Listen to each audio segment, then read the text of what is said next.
감사하신 주님, 오늘 우리 성도들이 초청한 귀한 분들이 이 자리에 많이 와 계십니다. 하나님께서 이분들을 초대해 주신 줄 압니다.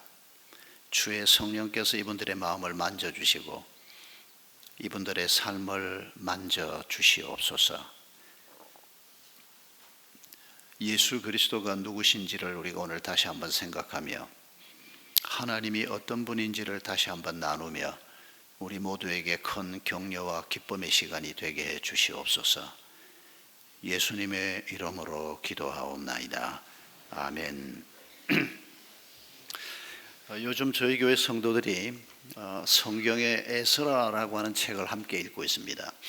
저희들은 성도들이 에스라서를 새벽에도 같이 읽고 또 주일 설교에도 이 책을 가지고 설교하고 연말까지는 에스라 느헤미야를 가지고 쭉 함께 읽어나갑니다. 오늘 제가 여러분에게 이 에스라서에서 소개하고 있는 이스라엘 백성들의 옛 역사 한 토막을 소개하려고 합니다. 남의 나라 역사가 우리하고 무슨 상관이 있느냐? 굉장히 깊은 상관이 있기 때문에 소개를 하려고 합니다. 지금도 이스라엘이라고 하는 나라가 있습니다만은 이 이스라엘이라고 하는 나라가 태동된 것은 지금부터 4,000년 전에 우리 한민족의 역사보다는 좀 짧습니다. 4,000년 전에 하나님이 아브라함을 부르면서 시작이 됐습니다. 아브라함, 이삭, 야곱으로 이어지는 때까지는 그냥 한 가정으로 쭉 이렇게 살았습니다. 한 500년쯤 지나서 그들이 이집트에 내려가서 살면서 백성들 숫자가 많아지고 모세와 여호수아의 인도로 그들이 가나안 땅, 지금의 이스라엘 땅으로 들어옵니다. 그리고 거기에서 나라를 세웁니다. 그리고 한 500년쯤 지났을 때 이스라엘이 남북으로 나누어집니다. 북쪽은 이스라엘이라고 부르고 남쪽은 유다라고 불렀습니다. 그리고 500년이 채 가지 않아서 두 왕조가 완전히 멸망합니다. 북이 먼저 멸망하고 남쪽도 완전히 멸망을 하는데 이 두 나라가 멸망할 때 주변 모든 나라와 사람들이 뭐라고 생각했는가 하니까 이제 이스라엘은 더 이상 존재하지 않고 이스라엘 백성들이 부르던 여호와라고 하는 그들의 신도 이 지상에서 없어졌다. 왜냐하면 고대 사회는 자기들이 섬기는 신이 있고 신전이 있습니다. 그런데 전쟁에서 지게 되면 그 신은 자기 민족을 보호하지 못한 신입니다. 그래서 그 민족이 없어지면서 나라가 없어지면서 신전도 없어지고 신도 없어지는 겁니다. 그러니까 이스라엘 백성들이 꽤 오랫동안 적어도 한 1500년 이상 아브라함 때부터 쭉 믿어온 여호와라고 하는 신이 그들을 축복해서 나라를 세우고 수많은 사람들이 하나님의 백성이 됐지만은 남북 왕조가 다 멸망하면서 지도자들은 전부 포로로 잡혀가고 심지어 어떤 왕은 눈이 뽑히는 이런 비극적인 상황도 왕조 말기에는 있었습니다. 그러니까 이제 이스라엘이 무너지고 그리고 이스라엘이 섬기던 여호와라는 신도 이제는 끝장이 났다. 다 그렇게 생각을 했습니다. 그러나 이스라엘은 실패했지만은 하나님은 실패하지 않는 분이십니다. 하나님께서는 이스라엘 백성들이 망하기 전에 예레미야라고 하는 선지자를 통해서 너희가 망하고 난 다음에 포로 70년이 지났을 때쯤 너희들이 다시 고향 땅으로 돌아오게 하겠다. 없어진 신이 이렇게 예언할 수 없습니다. 사람들이 기억할 필요가 없는 신, 우리는 그걸 우상이라고 부릅니다만은 우리가 아예 기억하지 않아도 괜찮은 신에게는 이런 요소가 없습니다. 그런데 이분은 나라가 망할 무렵에 주신 예언의 말씀입니다. 아직 남쪽 유다가 완전히 멸망하기 전인데 너희가 망하고 난 다음에 70년 후에 내가 너희들을 다시 돌아가게 하겠다. 그리고 성전을 다시 짓게 하겠다. 에스라서는 바로 70년 후에 1차, 2차, 3차 약 한 10만 명의 유대인들이 고향 땅으로 돌아옵니다. 남은 이스라엘 숫자는 얼마나 됐을까 통계를 잡을 수가 없습니다. 그런데 짐작컨대 초기에 지도자들이 주로 잡혀갔습니다. 포로로 잡혀간 겁니다. 노예가 됩니다. 그 사람들은 대개. 그런데 70년의 세월이 지나면 거기에서 어느 정도 자리를 잡고 그리고 신분도 노예로 남아있는 게 아니고 자유인으로 신분이 바뀝니다. 굉장히 많은 사람들이 이 에스라스 당시에는 페르시아가 다스리는 땅, 그전에는 바벨론이 다스리는 땅에 살고 있었습니다. 하나님께서 이제 돌아가서 고향에서 성전을 지어라 그렇게 말씀하는데 돌아온 사람이 10만여 명에 불과했습니다. 한 나라가 무너졌는데 소수의 사람들이 돌아왔습니다. 아까 읽어드린 말씀은 이 사람들이 돌아와서 성전을 건축하겠다고 나섰습니다. 그런데 주변 사람들이 성전 건축하는 걸 반대하기도 하고 또 어떤 사람은 말하기를 당신들이 성전을 짓는 일을 우리가 돕겠소 이렇게 말합니다. 그런데 지도자들이 이스라엘 백성의 지도자들이 이건 당신들이 도울 수 있는 일이 아니요 오로지 우리가 할 일이요 우리가 이 일을 반드시 해내야 하고 당신들은 하나님을 알지 못하는 당신들 하나님을 하나님으로 인정하지 않는 당신들은 이 성전에 참여할 수가 없습니다. 이렇게 거절하는 귀지를 제가 읽어드렸습니다. 그런데 주변의 반대 때문에 성전을 지을 수가 없었습니다. 페르시아 일대왕 고레스의 허락 때문에 돌아왔는데도 20년 가까이 성전 건축을 할 수가 없었습니다. 그새 왕은 3대 왕으로 바뀌어 있었습니다. 이런 상황에서 하나님께서 이번에는 예언자들, 선지자들을 보냅니다. 학개, 스가랴 같은 선지자를 이 시리에 빠진 백성들에게 보내서 말씀을 전하게 하고 하나님의 옛 말씀들을 기억나게 하면서 그들이 용기를 내서 성전 공사에 착수를 합니다. 그런데 이게 얼마나 위험한 일이었는가 하니까 이 반대자들이 페르시아 왕에게 상소문을 보냅니다. 이스라엘 사람들이 지금 성전을 짓겠다고 하는데 이 성전을 지어서 이 사람들이 강력한 공동체를 구축을 하고 옛날처럼 이 사람들이 강해지면 옛 역사를 보시오. 이 사람들은 반골 기질이 강하고 페르시아 왕실에 절대 도움이 될 사람들이 아닙니다. 이런 상소문을 올렸습니다. 그 상소문을 받고 페르시아 왕이 이 말이 맞다. 성전 공사는 하지 말라고 이미 명령을 내린 후였습니다. 그런데 이 사람들이 이 일은 오로지 우리가 해야 할 일이다 그러면서 기어이 성전 공사를 착수를 합니다. 여러분 이게 전제 왕조 시대에 얼마나 위험한 일인지를 우리가 짐작할 수 있습니다. 만약 화가 난 페르시아 왕이 군대를 보내면 다 죽는 겁니다. 10만 명만 죽고 마는 게 아닙니다. 유대인들 중에 잡혀가지 않고 고향 땅에 남아있는 유대인들이 많이 있지 않습니까? 엄청난 문제가 생길 수가 있습니다. 그런데도 이 사람들이 페르시아 왕이 하지 말라고 말했는데도 성전 공사에 착수를 합니다. 그리고 반대자들이 다시 또 왕에게 상소문을 보냅니다. 이 사람들이 기어이 성전 공사에 착수를 했습니다. 이 사람들이 주장하는 바는 일대왕 고레스가 허락을 했다 그러고 이렇게 상소문을 보냈는데 그 상소문을 받고 다리우스 왕이 아니 고레스가 허락을 했다고 옛 문서를 찾습니다. 만약에 옛 문서를 찾을 것도 없이 이 건방진 놈들 다 죽이든지 아니면 벌을 주든지 해야 된다. 그러면 성전 공사는 이루어질 수 없는데 정말 하나님의 은혜로 다리우스의 마음을 움직여서 다리우스가 옛 문서를 앙메다 궁이라고 하는 문서 보관소에서 찾아냅니다. 그 문서를 읽고 깜짝 놀라서 고레스 왕이 원래 허락한 대로 성전을 짓게 해라. 그리고 고레스 왕이 결정한 대로 성전 건축 재정을 국고에서 지원을 해라. 그렇게 해서 솔로몬 때 지어졌다가 무너진 성전이 약 한 500여 년이 지난 후에 그러니까 솔로몬이 처음 지었던 때로부터 500년이 지난 후에 성전이 무너진 때로부터 한 70년 혹은 한 90년이 지난 후에 이 성전이 다시 세워지는 것입니다. 우리가 질문해 봐야 할 것은 아니 이렇게까지 해서 성전을 지어야 했던가 하는 겁니다. 이게 만약에 단순한 건축공사 하나였다면 이렇게까지 할 필요도 없고 목숨을 걸 필요도 없습니다. 여기에 굉장히 중요한 의미가 있기 때문입니다. 여러분 이 건물이라고 하는 게 별거 아닙니다. 이 모형 그대로 지금 현재도 스위스와 미국에서 이 성전을 그대로 똑같은 크기로 지어 놓은 곳이 있습니다. 가보면 건물이 그렇게 크지 않습니다. 뭐 대단한 공사가 아닙니다.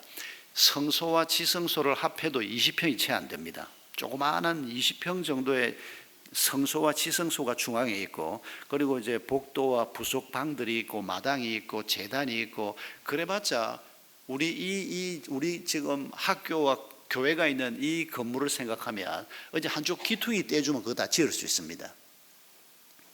그렇게 많은 비용이 드는 것도 아닙니다. 그런데 하나님께서 건물이 정말 중요하다면 왕이 지원을 하지 않습니까? 하나님이 조금만 더 선심을 써주셨으면 엄청난 건물, 아주 역사에 남길 만한 건축물을 지을 수 있었을 겁니다. 근데 하나님은 건축 자체에는 별로 신경을 쓰지 않습니다. 옛 성전입니다. 그 성전의 의미가 뭡니까? 하나님이 함께 거하시는 곳입니다. 그래서 거룩한 곳이라고 얘기하는 겁니다. 그래서 성전과 관련된 모든 것들은 하나님께서 굉장히 엄격하게 다룹니다. 아론의 아들들 중에서 그때 제사 제도가 처음 시작됐습니다. 제사 제도를 하나님이 왜 주십니까? 그 제사 제도를 통해서 하나님을 볼 수 있기 때문입니다. 죄를 사하시는 하나님, 우리에게 은혜를 베푸시는 하나님, 그 성전 건물보다 그 성전에서 진행되는 제사나 여러 가지 것들을 통해서 하나님이 어떤 분인가를 보여주시고 하나님이 그들과 함께 하시는 것입니다. 그런데 아론이 첫 제사장이었고 아론의 아들들이 제사장이었습니다. 아론은 대제사장이죠. 그런데 나답과 아비후라고 하는 제사장이 다 1세대 제사장들인데 하나님 앞에 제사를 드릴 때 불을 잘못 썼다고, 향불을 잘못 피웠다고 죽여버립니다. 하나님께서. 그 구절을 읽을 때 아마 예수 믿는 많은 사람들도 하나님이 너무 지나치신 거 아닌가 이렇게 생각합니다. 아닙니다, 여러분. 그 구절의 의미를 우리가 바르게 알아야 합니다. 거룩하신 하나님께서 우리를 지으셨습니다.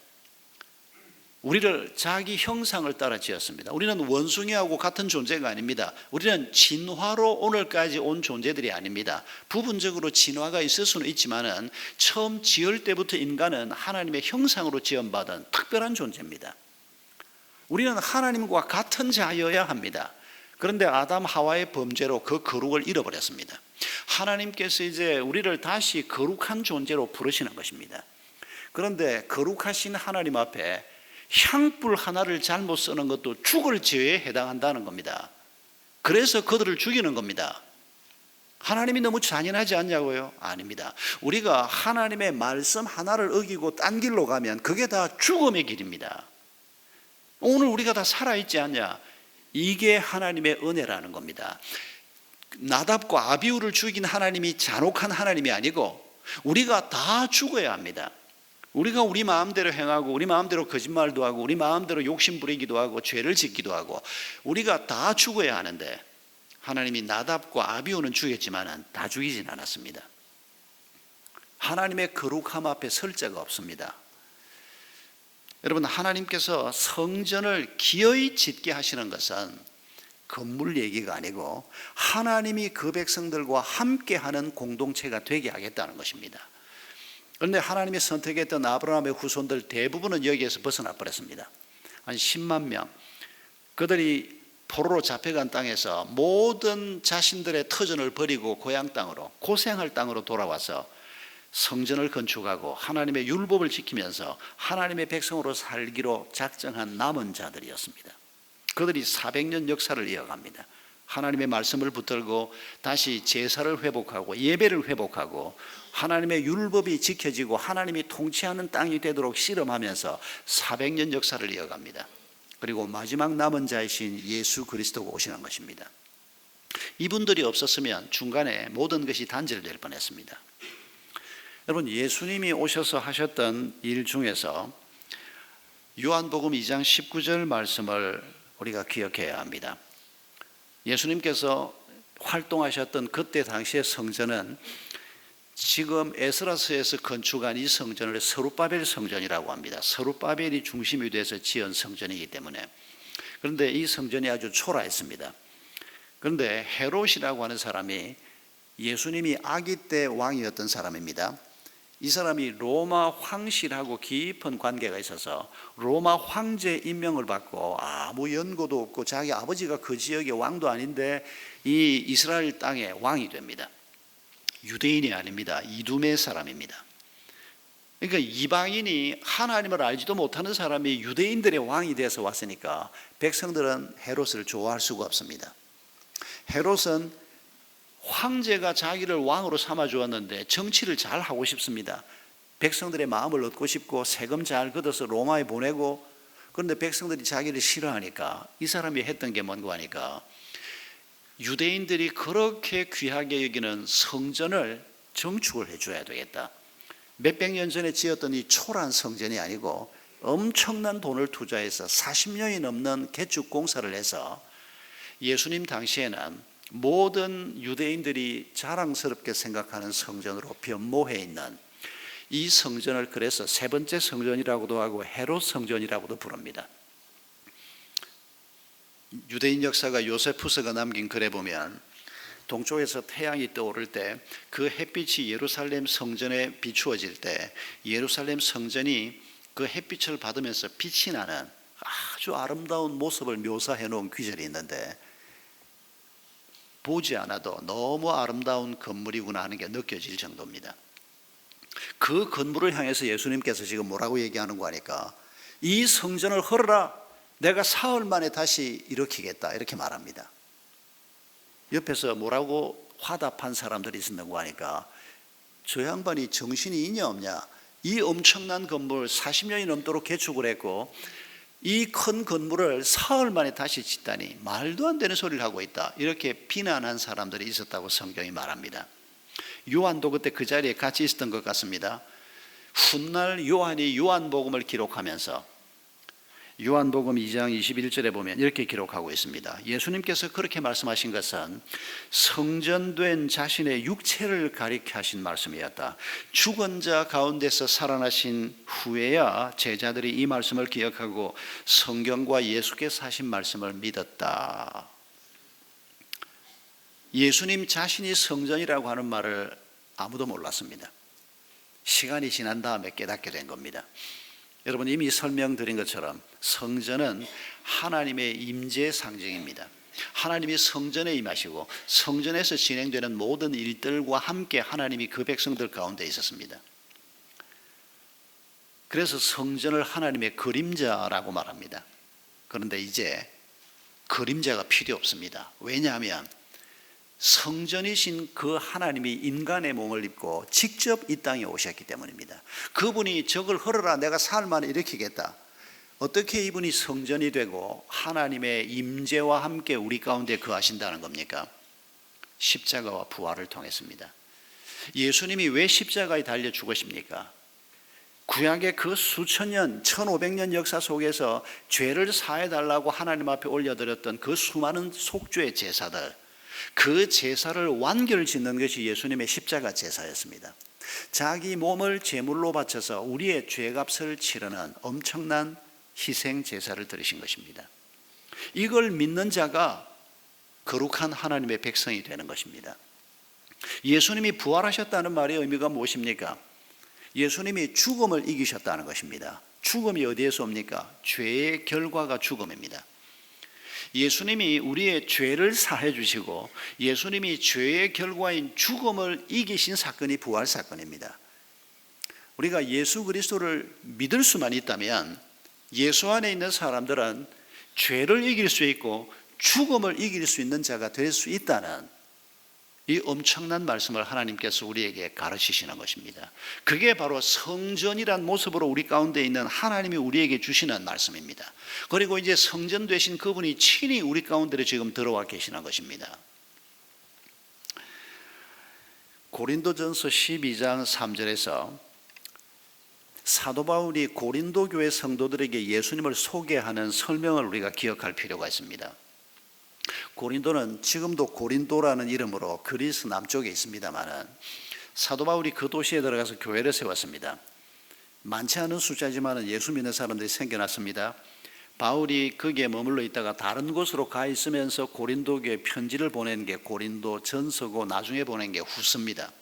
그런데 고린도후서 12장 3절을 보면 이제 막 예수 믿은 지 얼마 되지 않는 성도들을 향해서 예수 얘기를 어떤 식으로 하는 거 하니까, 사람들이 예수 얘기를 저 지중해 건너편에 팔레스틴 땅에서 몇십 년 전에 있었던 예수 얘기를 전해 듣는다는 것입니다.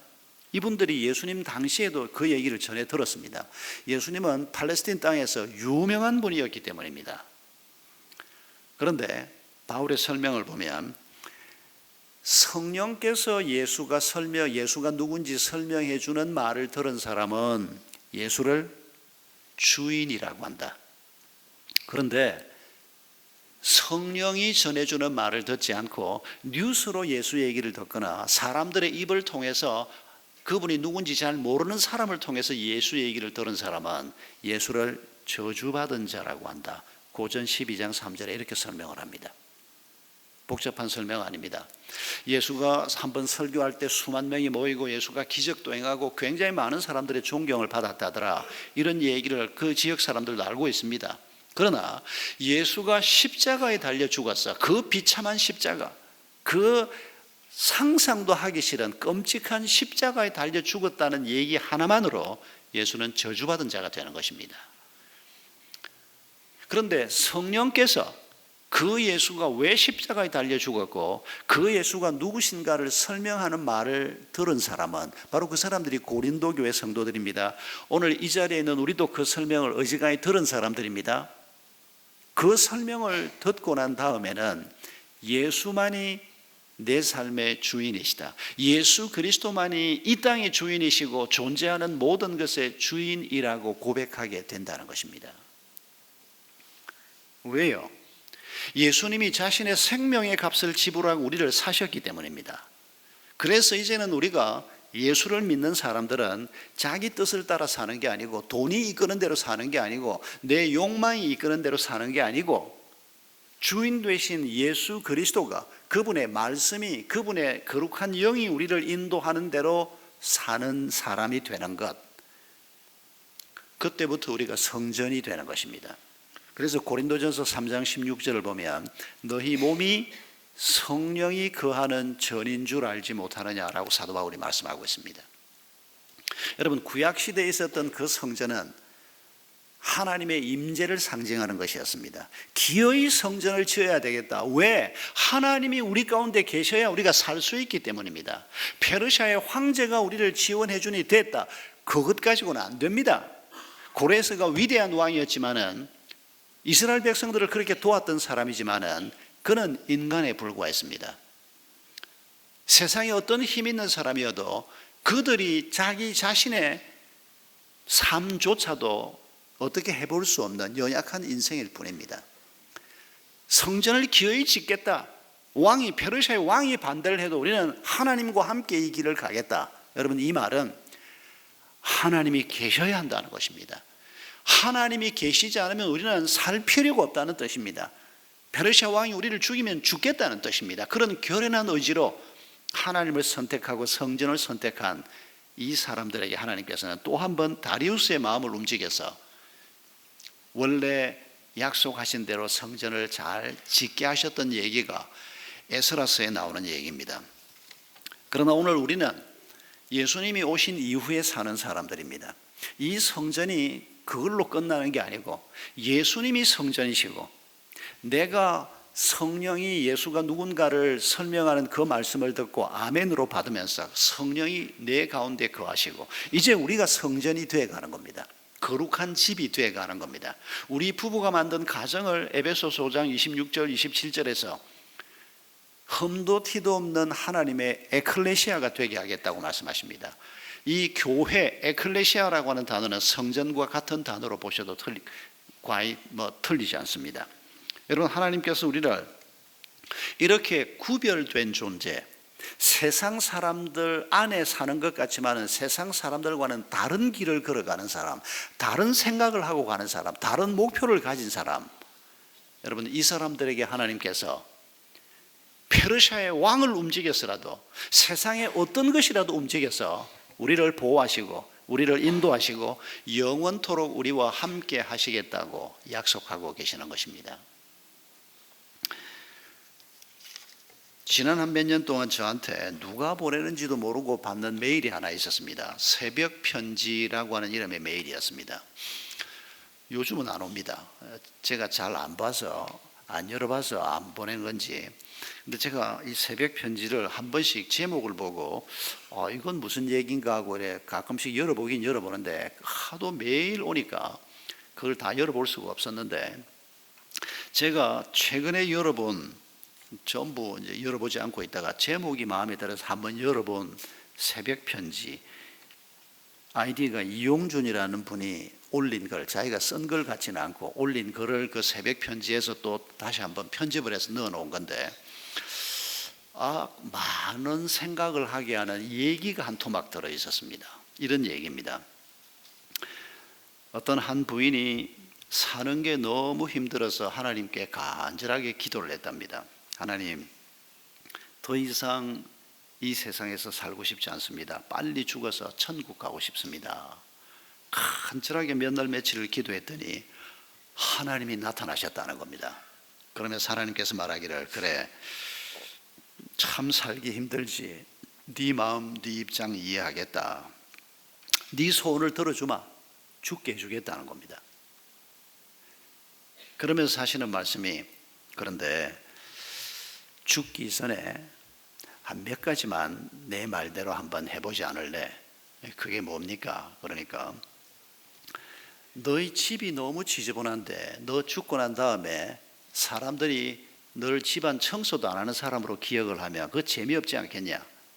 한 사흘 말미를 줄 테니까 집안 청소를 깨끗이 해놓고 떠나자. 그래서 이 부인이 듣고 보니까 이거 내가 떠나고 난 다음에 자식 새끼들이나 가족들이 청소도 제대로 안 한 지저분한 여자 안 되겠다. 사흘 동안 온 집안을 너무 깨끗하게 정리를 했답니다. 사흘 만에 하나님이 오셨답니다. 또 이렇게 말씀을 하십니다. 그런데 얘야, 너 지금 이렇게 떠나려고 하니까 애들이 마음에 걸리지 않냐? 애 새끼들도 싫다 그랬는데, 근데 정작 떠날 생각을 하니까 그게 어떻게 안 걸리겠습니까? 엄마인데. 하나님이 말하기를, 내가 한 사흘 시간 더 줄 테니까 사흘 동안 애들 좋아하는 거에 헤매기고 애들이 절대 잊을 수 없는 엄마로 기억되도록 한 사흘 동안 네가 최선을 다해서 아이들을 섬겨라. 사흘 동안 자기가 할 수 있는 모든 힘을 다해서 아이들을 사랑해주고 아이들을 위해서 헌신을 했답니다. 사흘 후에 하나님이 다시 오셨습니다. 자, 이제 갈까? 그런데 얘야, 네가 그렇게 재미없어 하던 남편이지만은 저 남편이 장례식 때 아이고 그 옆인데 잘 갔다, 그거 좀 그렇지 않냐? 그렇게 애매기고 힘들었던 남편이지만은 내가 한 사흘 시간 더 줄 테니까 그 남자한테 잘 해주어라. 그래서 장례식 날 그 여자가 참 좋은 여자였는데 이런 기억 좀 남기고 가는 게 좋지 않겠냐? 그것도 30년도 아니고 3일만 해라. 그래서 여자가 사흘이니까 꼴보기 싫은 남편이지만은 온 힘을 다해서 그 남자에게 사흘 동안 모든 노력을 다 기울여서 헌신을 했다는 겁니다. 하나님이 나타난 지 9일이 지났습니다. 하나님이 사흘 만에 또 오셔서 자, 이제 가자. 그런데 너 떠나기 전에 한번 네 손길 닿지 않은 곳이 없는 이 집안을 한번 둘러보고 떠나자. 그래서 이 여성이 한번 집안을 둘러보는데 보니까 집이 너무 깔끔한 겁니다. 애들이 너무 행복한 미소를 짓고 앉아 있는 겁니다. 꼴보기 싫었던 남편도 너무너무 행복한 웃음을 짓고 앉아 있는데 이게 우리 집 모습이 아닌데. 그래서 하나님한테, 하나님 이게 도대체 어떻게 된 겁니까? 그랬더니 지난 9일 동안 네가 섬겨서 만들어진 거 아니냐? 그랬더니 그 여자가 말하기를, 하나님 여기서 한 번 더 해보겠습니다. 그랬다는 겁니다. 조금 어설프게 만든 글이긴 한데 굉장한 메시지가 담겨있는 글이 틀림없습니다. 여러분, 우리가 성전으로 지어져 간다는 말, 거룩한 집으로 지어져 간다는 말이 무슨 말입니까? 거룩이란 말은 하나님이 쓰신 단어입니다. 구별한다는 겁니다. 그런데 우리가 하나님 편으로 구별되기 전에 세상 속에 있는 사람, 하나님하고는 상관없는 사람으로 남아있을 때는 우리가 아무리 애를 쓰고 아무리 길을 걸어가 봐야 죽는 길밖에는 다른 길이 없었다는 겁니다. 돈이 있으면 살 것 같았는데 돈 있다고 해서 사람이 사는 게 아니라는 것을 우리가 결국 깨닫게 되는 겁니다. 우리가 꿈꾸었던 모든 것들이 그것만 손에 쥐면 살 것 같았는데 그걸 한번 손에 쥐어보지도 못하고 그거 별거 아닌 걸 우리가 다 깨닫고 있습니다.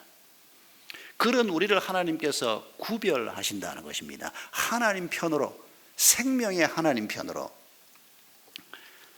여러분, 이 여성이 지금 경험하고 있는 얘기가 바로 그 얘기입니다. 자기는 열심히 살아왔지만 남편도 있고 자식도 있고 집도 있지 않습니까? 근데 자기는 열심히 살아왔지만은 죽음을 선택할 수밖에 없는, 이게 모든 사람들이 걸어가고 있는 길입니다. 뭐 스스로 죽겠다고 말하지 않아도 뭐 자연사를 한다고 해도 여러분, 우리의 죽음이라고 하는 것은 결국 죄의 결과로 우리에게 주어지는 것입니다. 육체의 죽음과 영혼의 죽음과 영원한 죽음이 우리 앞에 기다리고 있습니다. 그 죽음이 우리가 형무소에 갈 죄를 지었기 때문이 아니고, 다행히 그 죄를 짓지 않아서 오늘 우리가 이렇게 앉아 있지만은 하나님을 떠나 있기 때문입니다. 하나님을 알지 못하기 때문입니다. 사도 바울이 고린도서에 쓴 것처럼 예수 그리스도의 얘기를 듣는데 세상 뉴스로만 듣고 세상 사람들의 설명으로만 들으니까 뭐 예수는 뭐 별거 아닌 존재 같고, 사실 예수처럼 초라하게 태어난 분이 없습니다. 예수처럼 그렇게 초라하게 죽은 분이 없습니다. 많지 않습니다. 그런데 그렇게 초라하게 태어나서 불과 33년, 활동은 딱 3년, 책 한 권 쓴 적이 없는데 그렇게 비참하게 돌아가신 그분이 인류 역사에 이분만큼 영향을 미치는 존재가 누가 있습니까? 세계 모든 역사가 예수 그리스도를 인류 역사의 첫 번째 성인이라고 꼽습니다. 그거 틀린 평가입니다. 그러나 적어도 이분이 인류 역사에서 가장 큰 영향을 끼친 분이다, 이 점에서는 동의를 다 하고 있습니다.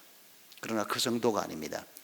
예수 그리스도는 그저 뭐 누군가 영향을 미친 위대한 어떤 한 사람 정도가 아니고 하나님의 아들로 이 땅에 오신 분입니다. 그의 죽음은 그저 의로운 한 사람의 죽음이 아니고 우리를 감명시키고 감동시키는 그런 정도의 죽음이 아니고 내 죄값을 대신하는 죽음을 그분이 죽으셨다는 것입니다. 그걸 성령이 우리에게 가르친다는 것입니다. 이걸 우리가 마음으로 받아들일 때 성령이 우리 가운데 거하시고 우리가 거룩한 집으로, 하나님의 집으로 지어져 간다는 것입니다. 이렇게 우리가 구별된 집으로 지어져 가고 구별된 삶의 길을 걸어갈 때 여러분, 거기에 하나님의 평화가 임하고 거기에 하나님의 정의가 임하고 거기에 하나님의 사랑이 임한다는 것을 우리가 기억해야 합니다. 결국 중요한 것은 이 예수 그리스도라고 하는 인류 역사 최고의 신비라고 할 수 있는 이분을 우리가 어떻게 받아들일 수 있느냐가 관건입니다. 그래서 많은 분들은 정말 예수가 성경이 말하는 그런 분인가 하는 탐색에서부터 신앙생활을 시작합니다.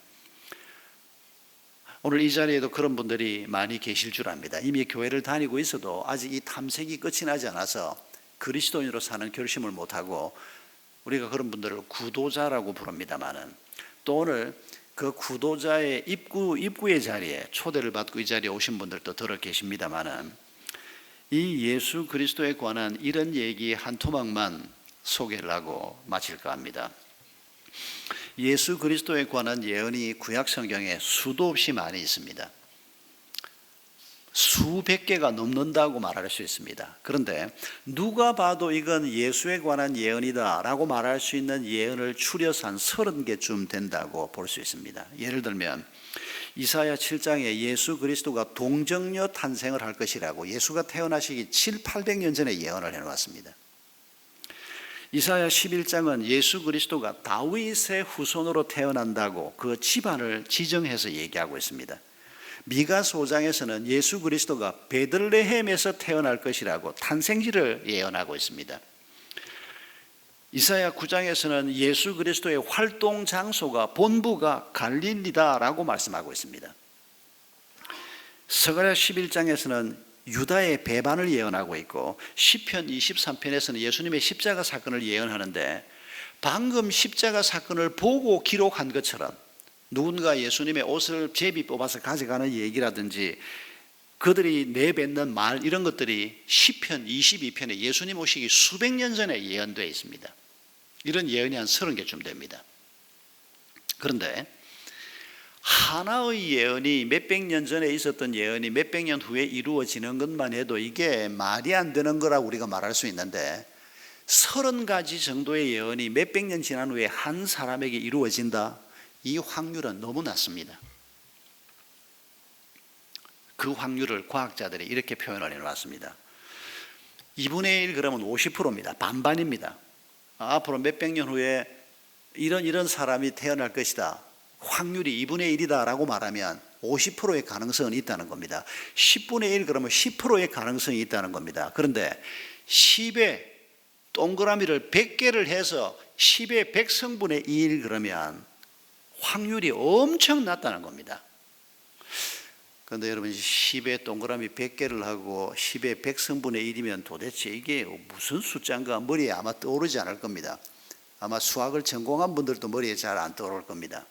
그래서 어떤 분이 또 이렇게 설명을 해놨습니다. 지구가 어느 정도 큰지 아시죠? 오늘 우리가 요 방에 이렇게 촘촘하게 앉았는데요. 한 500명 앉아 계십니다, 지금. 지구 표면 전체 사람을 앉히지 않고 빽빽하게 세워서 어깨가 붙게, 가슴이 붙게, 전부 딱딱 붙게 해서 지구에 사람을 빽빽하게 세우면 몇 명쯤 앉을까요? 계산하지 마십시오. 골치 아프니까. 지구 전체 사람을 빽빽하게 세워놓고 요런 지구를 하나만 가지고도 안 되고 1800개를 빽빽하게 사람을 세워놓고 그 중에 한 사람을 뽑아내는 게 10의 100성분의 1의 확률입니다. 예수가 정말 올 수 있을까요? 인간의 생각으로는 이건 말이 안 되는 소리입니다. 어떻게 태어나기 700년 전에 500년 전에 600년 전에 어떻게 그런 예언이 그것도 하나가 아니고 무려 30개 어떻게 그게 가능하다는 겁니까? 이게 가능한 이유가 무엇입니까? 하나님이 하셨기 때문입니다. 여러분 우리가 예수 그리스도에 관해서 조금만 성경을 자세히 읽어보면 여러분 이건 너무 기가 막힌 얘기가 돼서 비껴가기가 참 어렵습니다. 그래서 찰스 콜슨 같은 분은 성경을 읽다가 예수를 만나고 난 다음에 그분이 한 유명한 말 중에 하나가 뭔가 하니까 이 찰스 콜슨은 옛날 미국의 70년대 워터게이트 사건 때 닉슨 대통령의 보좌관이었다가 거짓말했다가 감옥에 잡혀가서 감옥에서 예수님을 믿고 죽는 날까지 우리 시대 사도 바울 같이 살았던 그런 귀한 그리스도인입니다. 그런데 이분이 예수를 믿고 보니까 이분이 뭐라고 말하는 거 하니까 예수를 믿는 것은 믿음의 문제가 아니고 지식의 문제다 이렇게 말합니다. 왜냐하면 성경을 읽고 자료들을 찾아보니까 부인할래야 부인할 수 없는 뚜렷한 증거물들이 너무 많기 때문에 조금만 부지런하면 조금만 지식을 챙겨 들으면 이건 도저히 부인할 수 없는 이런 존재가 예수더라. 그 얘기를 찰스 콜슨이 그런 말로 설명을 한 겁니다. 사람들이 왜 못 믿을까요? 예수가 누군지 게으르기 때문입니다. 왜 예수 그리스도라고 하는 이 엄청난 분이 이 땅에 와서 지난 2000년 동안 계속 수많은 책들이 수많은 사람들이 예수 얘기를 하는데 왜 이 예수가 누군지 모를까요? 안 듣기 때문입니다. 들어도 안 믿기 때문입니다. 이 예수가 성전이요, 이분이 우리를 거룩한 존재로 바꾸어가고 우리가 이 땅에서 하나님이 거하시는 가장 아름답고 가장 존귀한 존재로 우리를 만들어 간다는 사실을 알기만 하면, 믿기만 하면 우리 삶에 기가 막힌 일이 시작이 되는데 사람들이 이걸 알지 못한다는 겁니다. 여러분 옛날에 이런 언론 기사가 있었는데 기억나실 분들도 있을 겁니다. 2005년 13년 전입니다. 2005년 5월 28일에 전 세계 언론에서 다루었던 기사가 하나 있습니다. 뭔가 하니까 필리핀 민다나오 섬에서 80대 할아버지 두 사람이 발견이 됐습니다. 일본 사람이었습니다. 한 사람은 발견 당시에 87세였고 한 사람은 83세였습니다. 그런데 이 사람들이 누군가 하니까 60년 전에 필리핀에 주둔했던 일본 육군 제34단 소속의 요시오 중대장과 서적기 상병이었습니다. 이 사람들이 미군이 와서 공습을 하고 자기 부대가 패퇴하면서 이분들은 산으로 도망을 친 겁니다. 60년을 산에서 산 겁니다. 2차 대전이 끝난 지가 언제입니까? 그런데 이분들이 B라도 보고 방송도 들었답니다. 산속에 숨어있는 일본군들은 전부 나오세요. 일본말로 방송도 하고 B라도 뿌리고, 그런데 그걸 듣고 봤지만은 믿지 않은 겁니다. 우리 일본군이 졌을 리가 없다. 60년을 밀림에서 짐승처럼 살다가 60년 만에 발견된 겁니다. 참 안타까운 소식이었습니다. 여러분, 오늘 이 땅에 수많은 사람들이 죽고 싶다라고 이미 죽음의 문턱까지 가 있는 사람도 있고, 아직은 그래도 죽고 싶다는 마음은 아니고 그래도 돈벌이도 한번 해보고 출세도 해보고 멋있는 인생을 살아보겠다 그러고 열심히 사는 분들도 있습니다만은, 예수 그리스도를 모르고 그 길을 걸어가면 결국 그 길의 끝은 허망한 뿐이고, 하나님 없이 가는 그 길의 끝은 죽음밖에 없다는 것입니다. 그런데 이 예수 그리스도가 우리를 인도하는 구별된 삶, 세상 사람들처럼 생각하는 게 아니고, 내 생각으로 생각하는 게 아니고, 내 욕심으로 생각하는 게 아니고, 하나님이 주신 생각으로 생각하고, 하나님이 인도하시는, 하나님의 영이 인도하는 그 길을 걸어가기로 작정하고, 그 성령이 우리 가운데 거하고 성전으로 우리가 살아가려고 할 때, 여기에는 놀라운 평화와 이 세상 사람들이 듣지도 못했던, 보지도 못했던, 생각하지도 못했던 놀라운 하나님의 은총과 축복이 여기에 있는 것을 우리가 다시 한번 확신할 수 있기를 바라고, 또 오늘 초청을 받고 오신 여러분 중에서 이런 얘기를 처음 들어보시는 분들도 계실 텐데, 하나님께서 여러분을 축복해 주시기를 바랍니다.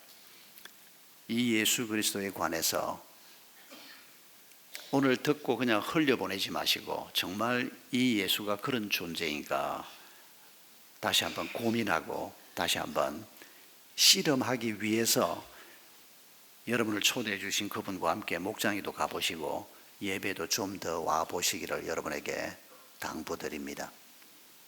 오늘 짧은 시간이지만 이 교회에서 좋은 시간을 가지시고 돌아가시기를 바랍니다. 우리 함께 찬송하겠습니다. 하늘에 계신 아버지, 우리 불편한 분